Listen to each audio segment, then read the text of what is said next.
Pai do Senhor Jesus, povo de Deus. Pessoal, hoje é mais um dia do nosso propósito de oração. E eu tenho uma palavra aqui de Deus para a sua vida. Mas antes de a gente ler essa palavra, eu quero que você faça o seguinte: envie esta oração para alguém que você conhece. Uma pessoa que está sofrendo, uma pessoa que está perdida. Porque eu tenho a certeza que Deus, Ele vai agir na vida dessa pessoa. E eu quero aqui ler com vocês uma palavra que está no livro de Jonas, no capítulo 4 e no versículo de número 6. Diz assim, a lição do Senhor. Então fez o Senhor Deus nascer uma planta, que subiu por cima de Jonas, para que fizesse sombra sobre a sua cabeça, a fim de o livrar do seu desconforto. Jonas, pois, se alegrou em extremo por causa da planta. Mas Deus, no dia seguinte, ao subir da alva, enviou um verme, o qual feriu a planta e esta secou. Em nascendo o sol, Deus mandou um vento calmoso oriental. O sol bateu na cabeça de Jonas de maneira que desfalecia, pelo que pediu para si a morte, dizendo: melhor me é morrer do que viver. Então perguntou Deus a Jonas: é razoável essa tua ira por causa da planta? Ele respondeu: é razoável a minha ira até a morte. Tornou o Senhor: tens compaixão da planta, que não te custou trabalho, a qual não fizeste crescer, que numa noite nasceu e numa noite pereceu. E não hei de eu ter compaixão da grande cidade de Nínive, em que há mais de 120.000 pessoas que não sabem discernir entre a mão direita e a mão esquerda, e também muitos animais. Então, veja que interessante, Jonas era um profeta, e Deus deu uma ordem para ele, que ele fosse até a cidade de Nínive e pregasse lá o arrependimento daquelas pessoas. Porque, embora fosse uma cidade de mais de 120.000 pessoas, eram pessoas que viviam pecando. E o que o pecado faz na vida de uma pessoa? Ele só destrói a vida dela. Quando a Bíblia fala de pecado, não é algo apenas que ofende a Deus porque Deus não nos fez para sofrermos. É tanto que Jesus disse: eu vim trazer vida e vida com abundância. Como isso? Através da palavra de Deus, através da direção que Ele veio dar para aqueles que estão perdidos, sofrendo.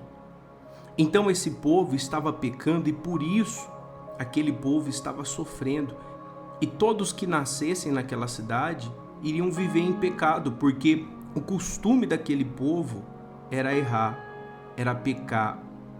Então Deus queria que esse povo se arrependesse. Deus ordenou que Jonas fosse àquela cidade e pregasse assim: olha, povo dessa cidade de Nínive, ou vocês se arrependem, ou Deus vai enviar fogo do céu e vai destruir todos vocês. Jonas não queria, porque Jonas sabia que Deus era bom e que Deus iria perdoar aquele povo. A verdade é que tem pessoas neste mundo que dizem que Deus está na vida dela, mas o que ela quer é a destruição daqueles que não conhecem a Deus. Eu e você não podemos ser assim. Não podemos ser como Jonas, uma pessoa que não consegue perceber o quão Deus ele é bom. Deus ele enviou uma lição para Jonas, porque Jonas dormiu e a Bíblia diz que Deus fez crescer uma planta sobre ele, que fez sombra sobre ele, e por isso ele se alegrou, porque o sol estava quente e aquela planta estava fazendo sombra, produzindo para ele um certo refrigério, descanso. E Deus também enviou uma lagarta que comeu aquela planta e ela pereceu. E Deus fez com que o sol batesse firmemente sobre Jonas para que o sol incomodasse ele, Jonas acordou revoltado. Ele pediu a Deus a morte. E Deus perguntou para ele: Jonas, é razoável essa tua ira? Hoje Deus está perguntando para você: é razoável essa tua ira? É razoável essa tua queixa? Tem pessoas que vivem se queixando de tudo. E é horrível ter uma vida de murmuração, porque parece que tudo se escurece, que tudo começa a dar errado, que tudo é ruim, que tudo é chato.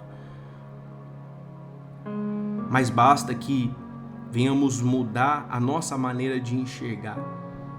Jesus disse que os olhos são a lâmpada do corpo. Se os olhos forem bons, o corpo será luminoso.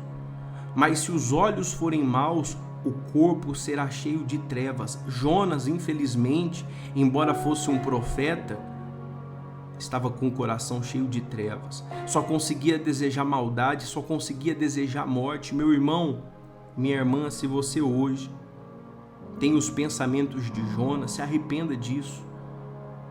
Porque esse teu pensamento vai fazer com que você venha sofrer, perecer, vai fazer com que você venha murchar, secar, definhar, e isso não é o que Deus quer.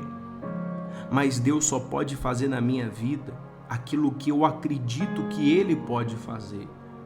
E é por isso que hoje você está recebendo essa palavra, para que o teu pensamento mude e para que junto com o seu pensamento a sua vida também venha mudar. Eu quero fazer uma oração com você. Feche os seus olhos. Pai, em o nome do Senhor Jesus, hoje nós entramos na Tua presença pela 14ª vez deste propósito, dessa campanha da oração do Pai Nosso às 18 horas. E nessa noite, meu Pai, eu peço que o Senhor venha tocar na vida de cada pessoa que está me ouvindo. Talvez, Senhor, há pessoas que estão recebendo essa oração, esse áudio, e que a vida deles tem sido uma luta, tem sido um sofrimento, uma batalha sem fim.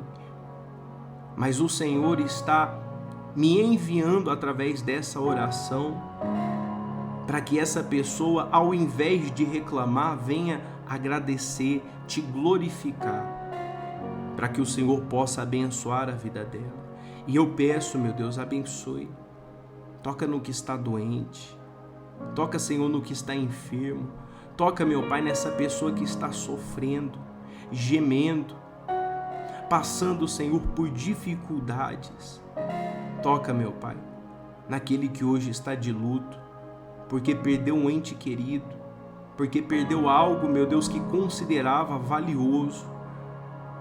E mostra para eles, meu Pai, mostra, Senhor, para todos nós a Tua bondade, a Tua misericórdia, o Teu favor. E nós oramos: Pai nosso que estais nos céus, santificado seja o Teu nome. Venha o Teu reino, faça-se a Tua vontade, assim na terra como no céu. O pão nosso de cada dia dá-nos hoje e perdoa-nos as nossas dívidas, assim como nós perdoamos os nossos devedores. E não nos deixes cair em tentação, mas livra-nos do mal. Pois Teu é o reino, o poder e a glória para sempre. Amém e amém. Deus te abençoe em nome de Jesus.